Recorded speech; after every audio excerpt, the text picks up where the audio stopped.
We trust modern smartphone operating systems to sandbox applications and encrypt our data. But beneath that polished software layer lies a discrete physical microcomputer that predates modern security paradigms by decades. In 2019, researchers exposed a surveillance campaign known as Simjacker. The attackers completely bypassed iOS and Android, instead targeting an obscure legacy execution environment living directly on the SIM card, called the SAT browser. This map shows the primary targets of the initial surveillance campaign. The exploit operated silently for years, exfiltrating location data from tens of thousands of subscribers across Mexico, Colombia, and Peru.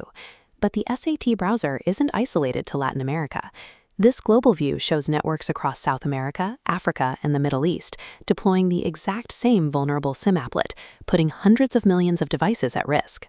To understand how this attack functions, we need to reverse engineer the specific binary payload used in Simjacker, and then apply statistical entropy analysis to determine if this is an isolated vulnerability or a massive, unpatched attack surface hidden across global networks.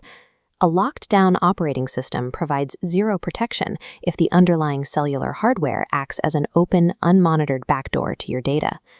The vector for this attack is a specific type of telecom packet called a binary SMS. Unlike standard text messages, a binary SMS is designed entirely for machine-to-machine communication, carrying instructions meant to be executed by hardware rather than read by humans. This diagram outlines the layers of an SMS protocol stack. This upper layer dictates how a network routes an incoming packet before it ever reaches the user. When an attacker sets the protocol identifier to 0x7f and the data coding scheme to 0xf6, they flag the payload to bypass the phone's inbox entirely, handing it straight down to the physical SIM card. Once the packet reaches the SIM card, it needs to find the correct application. That targeting happens here, in the command header. The TAR value acts as an internal routing address, directing the payload strictly to the SAT browser applet. Identifying these specific hexadecimal routing flags provides network engineers with the exact signature required to track weaponized telecom packets. Delivering a payload to an applet is only half the attack. The SIM card still needs to authenticate the sender.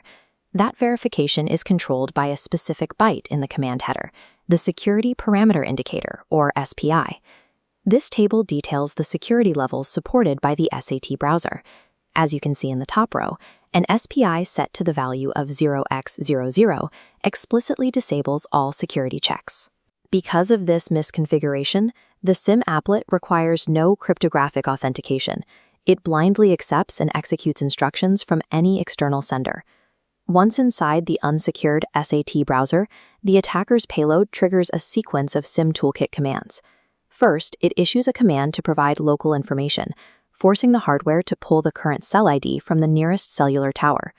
The compromised applet is then instructed to package that location data and silently transmit it back to the attacker via a return SMS. This entire cycle of data exfiltration requires zero user interaction. Because the execution is handled entirely by the baseband hardware, it remains completely invisible to the smartphone's operating system. We know that SAT and WIB browsers are vulnerable, but there is no global registry mapping proprietary SIM applets to their respective TAR values. We have to figure out what else is exposed.